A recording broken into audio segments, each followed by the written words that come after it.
Hello and welcome to the Livestock Marketing Options on Futures module. We'll highlight real quickly that there are two other livestock marketing educational modules available, one on cash markets and one on futures markets. Today we're going to focus on options, which is very much tied to futures. If you haven't taken a look at those two, I encourage you to do it. That's not to say that you won't be able to keep up today, but I do think that there is a lot of information in those previous two that will help with today's discussion. My name is John Michael Riley. I am with the OSU Department of Agricultural Economics, and I welcome you aboard. So what are options? Options are separate contracts from the futures market, but they rely heavily on the futures market because essentially at the end of the day, you're buying and selling with respect to options. You are obtaining the right to a futures contract. So they rely heavily on these underlyings.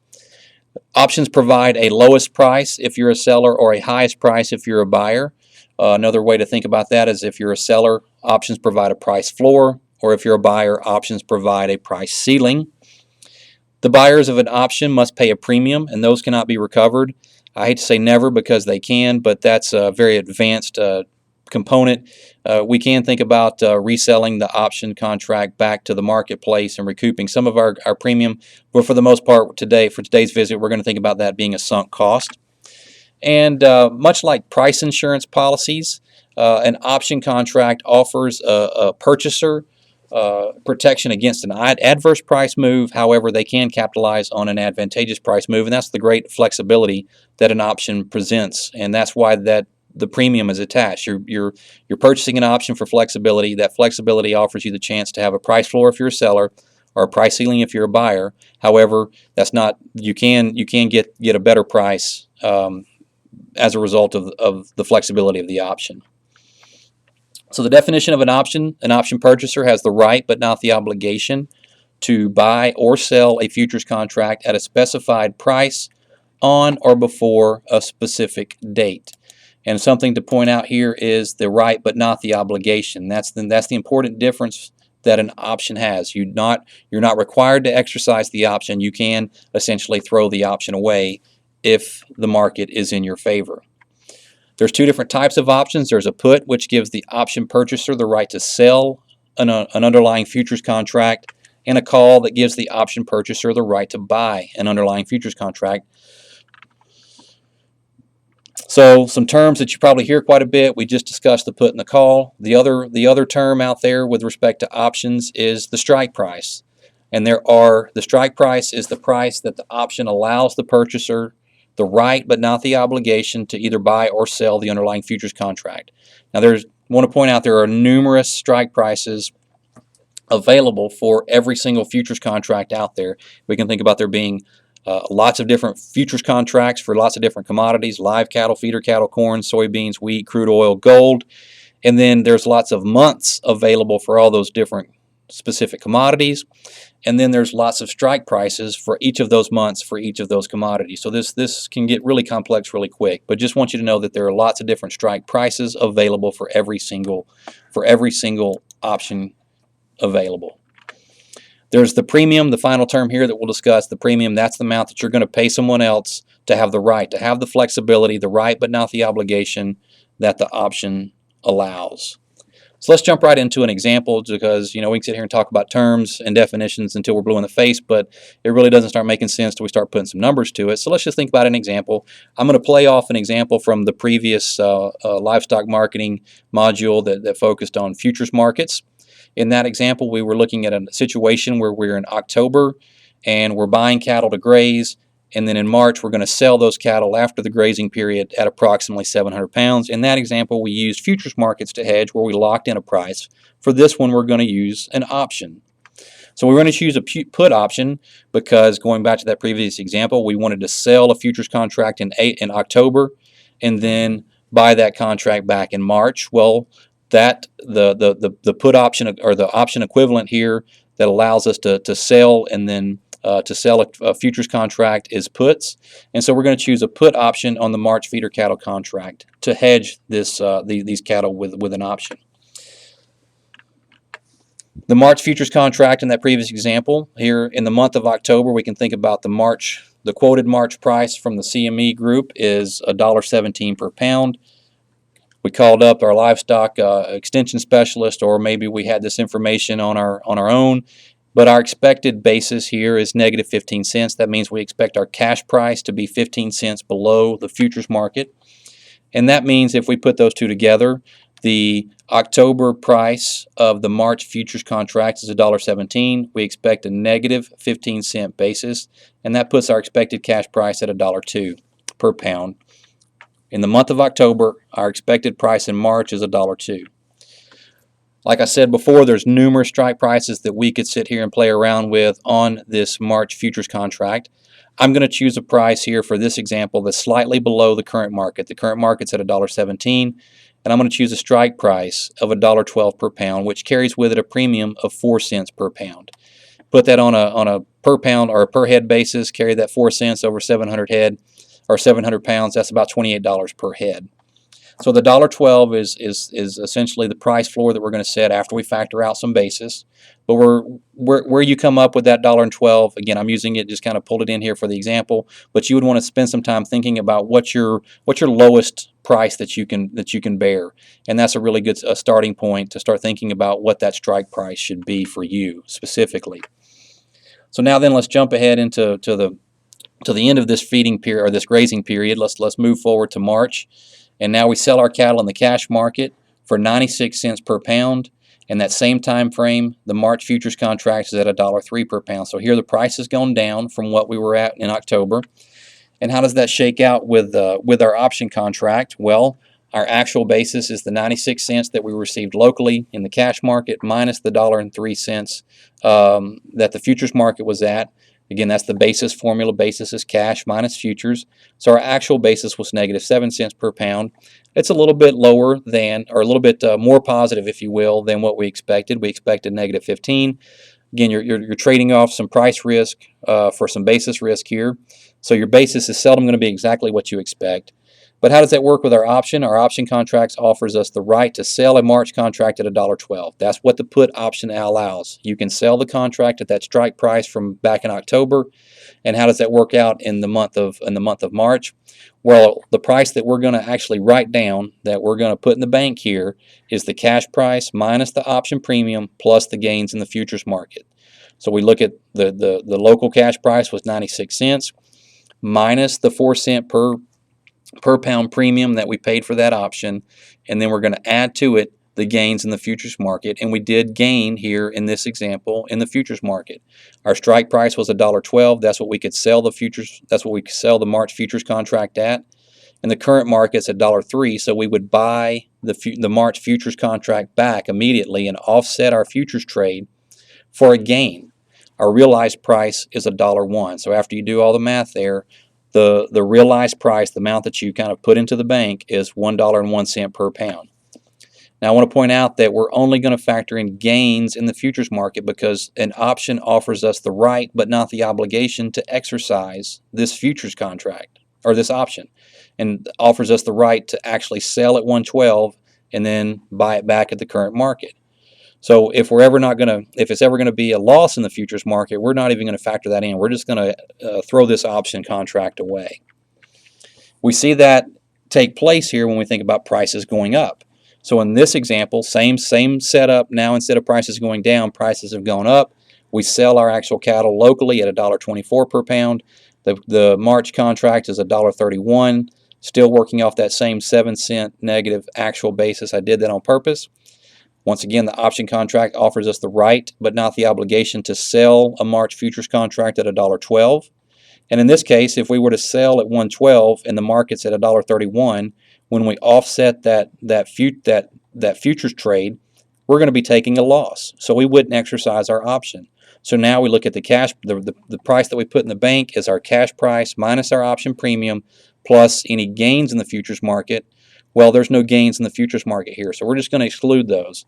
So we're going to say our realized price is our $1.24 that we received locally minus the 4 cent premium. This is just going to zero out because we're not going to exercise our option. We're not going to do anything here, and our realized price is $1.21. So here, this resulted into a loss, so we would just not exercise our option. So visually, how does that look? This graph kind of depicts what would happen in the cash market, which are these orange and white dots, the futures market, which is the orange and gray squares, and then the option market, which is the diamonds. So the cash market, whatever price you receive on sale day, is the price that you put in the bank. With our futures, with a futures hedge, without using options, if you'd only use futures, you're locked in at a specific price, after you factor out some change in basis. So the futures market locks you in, and if prices if the price on sale day is lower than what you expected, well, you're locked in at a higher price. If prices are higher than what you expected on sale day, well, you're locked in at a lower price. So there's very little flexibility. The option contract allows that flexibility. So when prices are lower, if we're a seller, if prices are lower, well, we're able to get a higher price. And then if prices are higher, we're able to capitalize on that higher price. That's why we pay the premium, and that's what we mean by the flexibility that an option brings about. Let's switch gears a little bit. That was a put option. That was a hedging example for someone who is going to be selling a product. In that case, we're selling feeder cattle, at the end of a grazing period. Now let's turn the script a little bit. Let's think about how this hedging with options would work for a buyer. So let's just pretend like we're a feedlot owner sitting in the month of April, knowing full well that when August gets here, we're going to buy some corn. So there's no August corn contract on the futures exchange. So we're going to use a September contract, a September corn contract, because that's the closest month without having gone past it. And let's just assume that we've got enough corn here that we're going to purchase for one contract. How does that work here? Well, the current futures price of the September corn futures is $3.80 per bushel.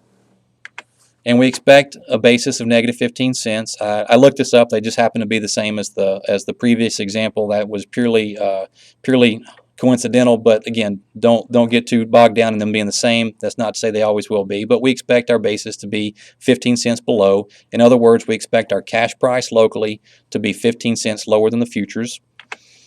So to insure against a higher price, now we want to make sure that we don't pay more than what we would like. The previous example, we didn't want to receive a lower price. We were trying to hedge against insure against a lower price. Now, because we're a buyer, we want to insure against a higher price. So we're going to choose a call option on the September futures contract. Again, there's many strike prices available.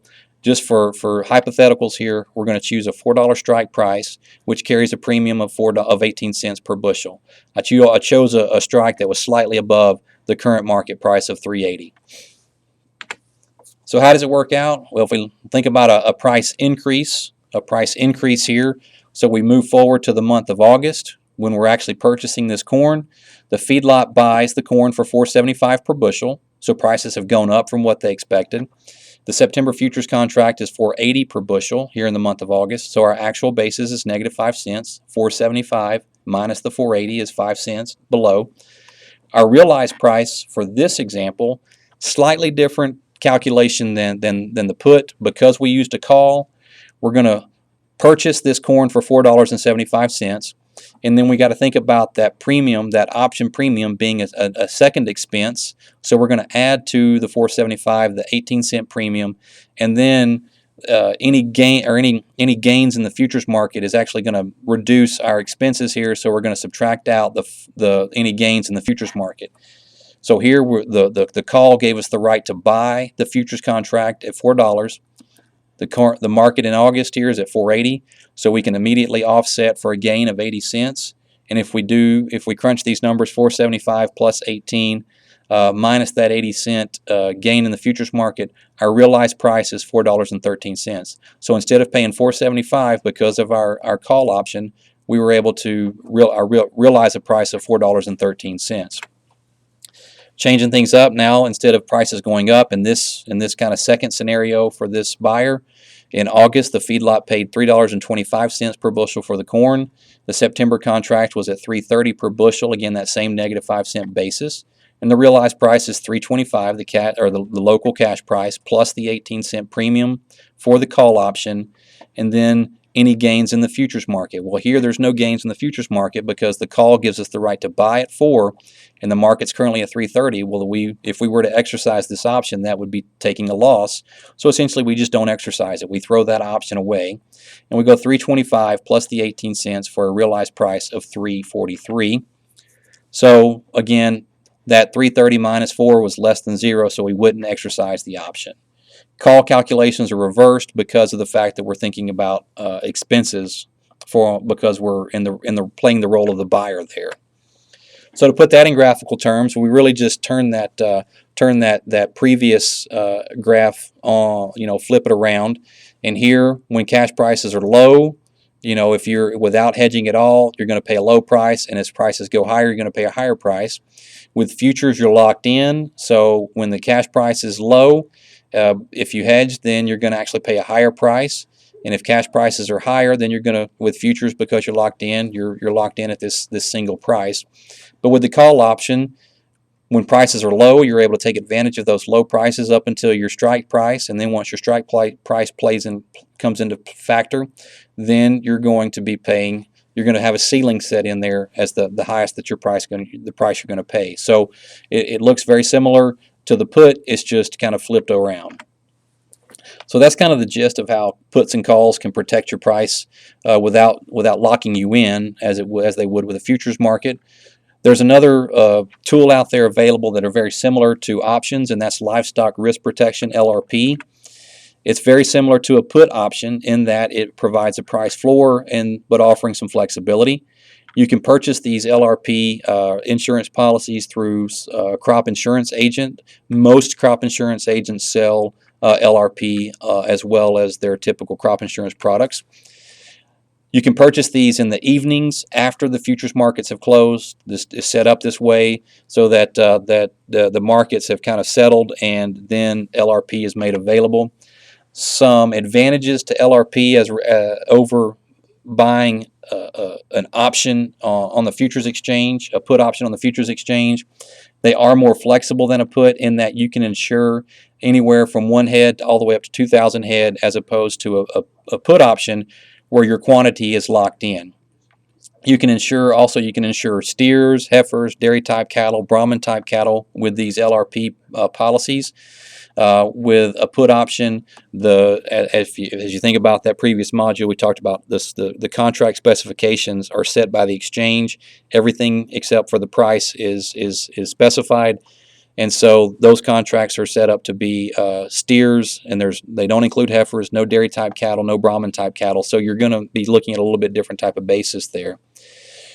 Another advantage is that put options, or the LRP, excuse me, another advantage of LRP is that it carries a 13% premium subsidy.